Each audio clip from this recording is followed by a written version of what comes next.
The name trending everywhere right now is Nyesom Wike. Former governor of Rivers State, now minister of the FCT, and one of the most talked about politicians in Nigeria today. The gist shaking social media is this: Wike finally admitted that his wife and children own property in America. But the surprising part: he said he did not buy it for them. Now, pause and think about that for a second.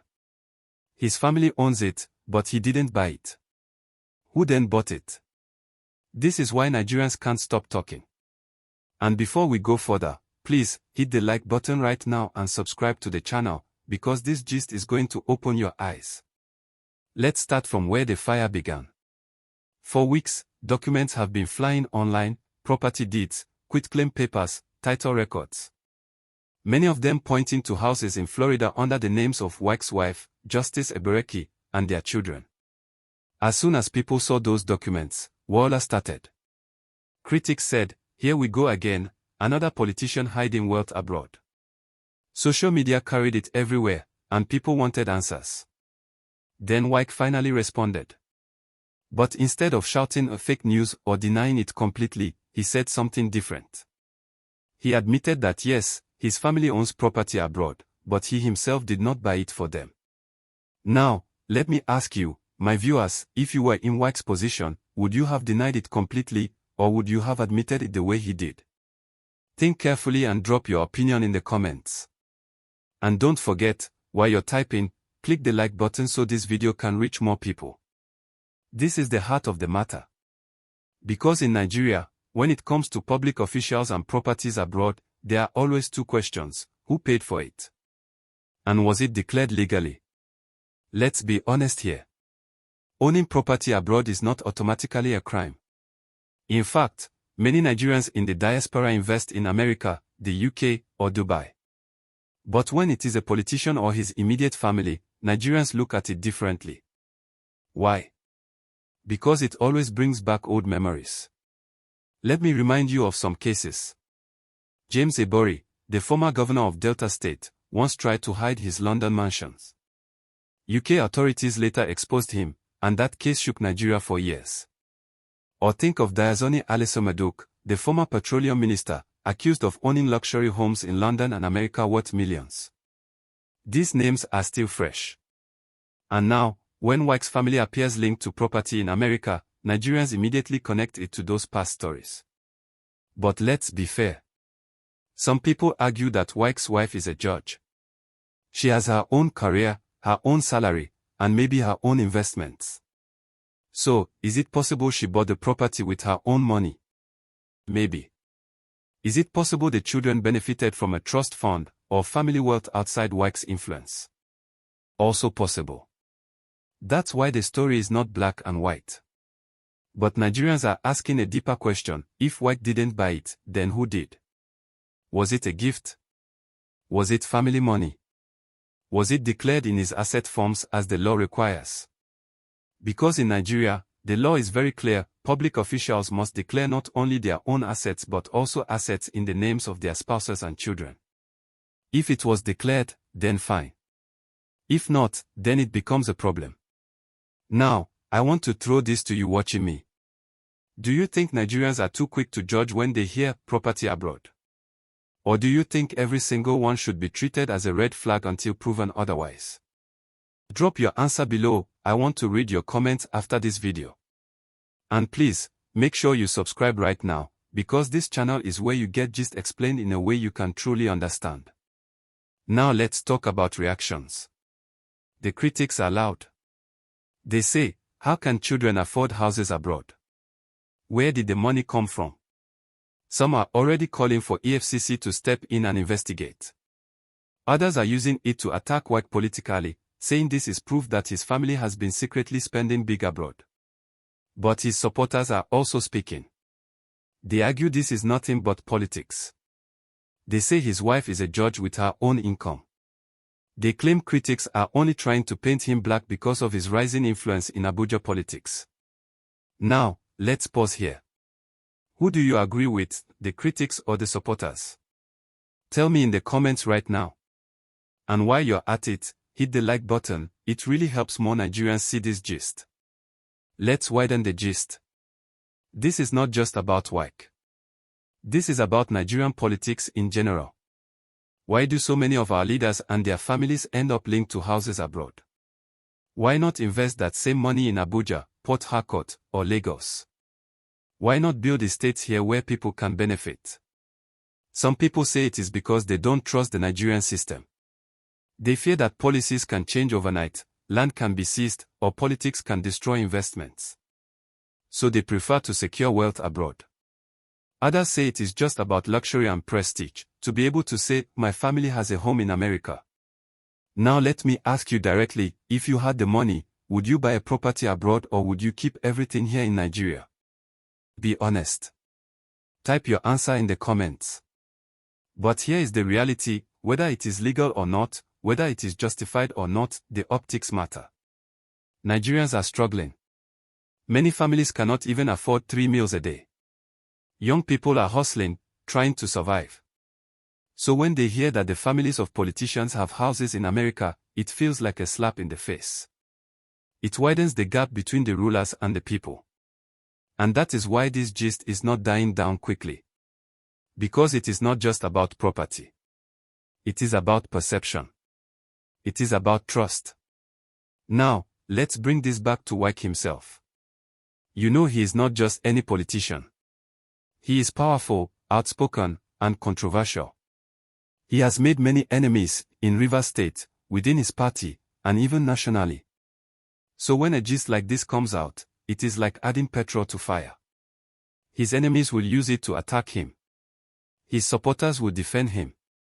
And the people will just sit back and say, same story again. But let me be honest with you. Nigerians today are not as quiet as before. The younger generation, especially, is asking for receipts. They want proof. They want documents. They want full transparency. That is why this gist is growing every day. So, what happens next? That's the big question. Will EFCC or Code of Conduct Bureau step in? Or will it fade away like many other scandals? We don't know yet. But one thing is clear, Wike's admission has left a gap. And as long as that gap remains, Nigerians will keep talking.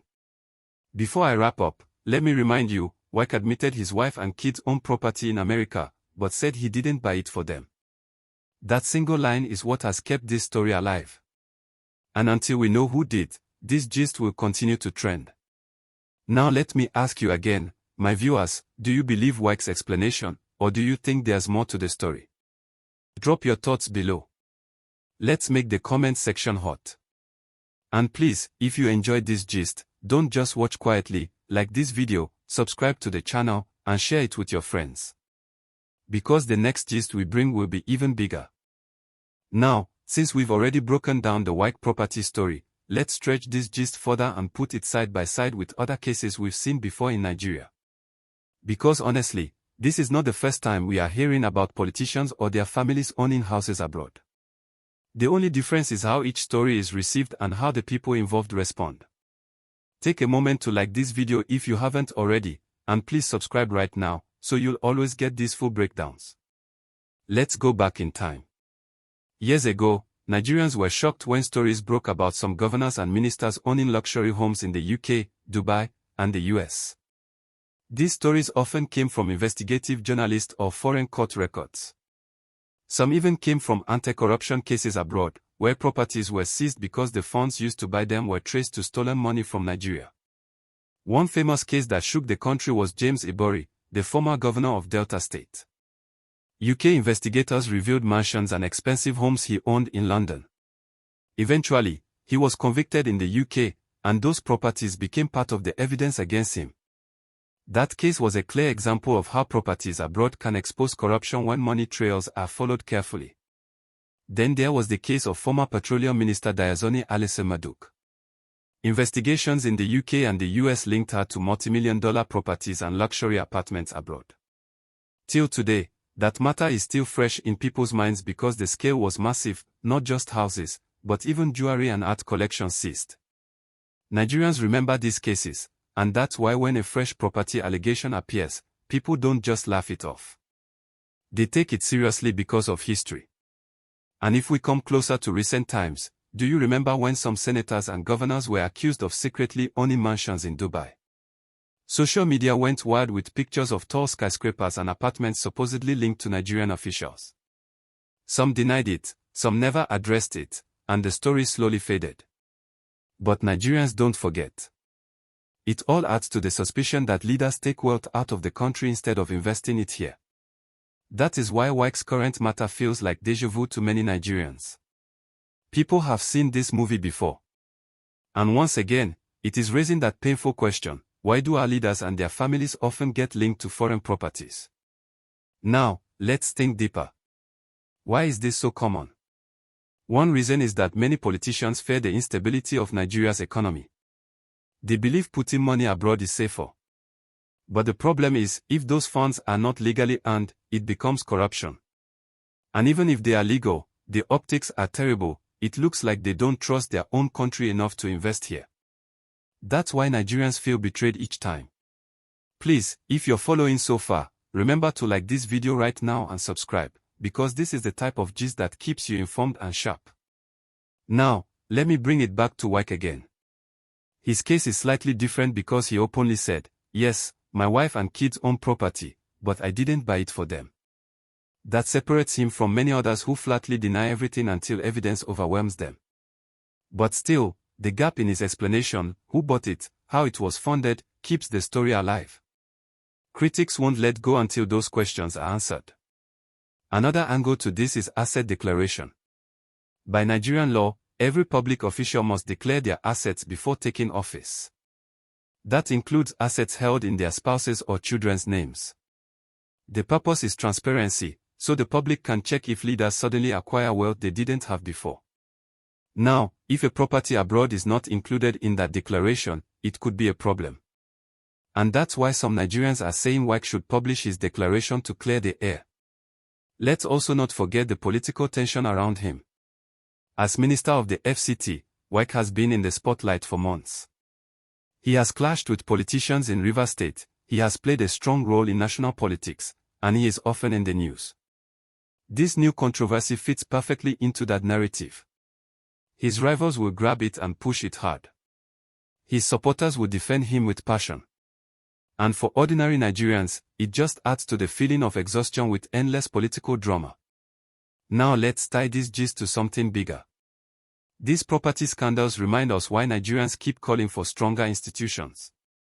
If anti-corruption agencies were faster and more transparent, these stories wouldn't just trend and fade. They would be investigated fully, and the public would see results. Imagine if, within weeks of a property allegation, the agencies released a verified report, either clearing the person or proving wrongdoing. That would restore trust. But because investigations are slow or sometimes influenced by politics, Nigerians end up relying on social media rumors and half-truths. Again, if you agree with me, please click that like button and subscribe now, because this is the kind of analysis we need more of. Finally, let's look at what this means for the future. If Wike's story continues to grow, it may set a precedent. Other politicians might be forced to explain their family assets too. Nigerians are becoming sharper. The younger generation is not afraid to question leaders. They are asking for documents, receipts, and real proof. That shift is powerful, because it means leaders can no longer hide easily.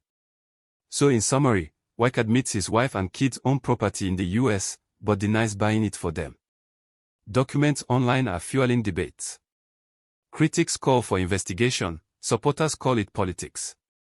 The story connects to a long history of Nigerian politicians being linked to foreign assets.